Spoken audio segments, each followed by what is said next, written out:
Ils ont même plus besoin de cacher leur méthode. En Roumanie, un candidat à la présidentielle a été arrêté en pleine rue pour des actes inconstitutionnels. Accusations floues, procédure opaque, interdiction de parler aux médias. Vous la sentez, cette odeur de dictature version Union européenne? Mais attendez, ce n'est pas tout, il y a encore plus grave. Georgescu est relâché sous contrôle judiciaire, mais avec une interdiction totale de communiquer. Plus de médias, plus de réseaux, plus moyen de faire campagne. C'est une exécution politique en pleine lumière.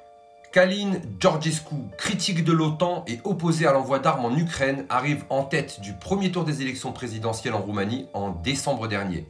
Résultat, la Cour constitutionnelle annule les élections sur la base des rapports des services secrets sur de prétendues mystérieuses irrégularités. Pas de second tour, pas de débat, pas d'explication, un coup d'État discret. Mais Georgescu ne lâche pas, il veut se représenter. Problème, son arrestation intervient pile au moment où il allait déposer sa candidature. Une simple coïncidence? Comme par hasard, des dizaines de perquisitions ont lieu auprès de son entourage et on interdit les médias et les réseaux. Encore mieux, son avocat s'est vu refuser l'accès à l'audience. Même dans les dictatures les plus dures, on garde au moins les apparences. Là, non, il n'y a plus besoin de se cacher. Et au cas où certains doutent encore, Georgescu l'a dit lui-même en sortant du tribunal, nous vivons sous la dictature des années 50.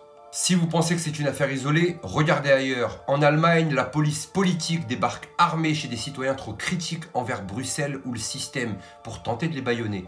En France, on qualifie de menace toute opposition aux décisions de Bruxelles. Et si vous croyez que ça va s'arrêter là, détrompez-vous, cette technique est déjà utilisée ailleurs. Viktor Orban en Hongrie, Giorgia Meloni en Italie, Robert Fico en Slovaquie, tous ont été diabolisés, accusés de menacer la démocratie simplement parce qu'ils refusaient de suivre l'agenda bruxellois. Mais avec Georgescu, on a franchi un cap, on ne se contente plus de salir son image, on l'élimine purement et simplement du paysage politique. Ce n'est plus une démocratie, c'est une technocratie sécuritaire où le vote du peuple n'a plus de valeur. La stratégie est simple, diaboliser, criminaliser et interdire toute opposition nationale. Et au cas où vous douteriez encore, Georgescu est accusé d'action contre l'ordre constitutionnel. Motif officiel, aucun fait concret, juste un texte flou qui permet d'éliminer un adversaire gênant. Mais au fait, où sont les grands défenseurs des valeurs démocratiques? Où est Macron si prompt à nous faire des leçons sur la liberté d'expression? Où est Ursula von der Leyen toujours prête à dénoncer les atteintes à la démocratie?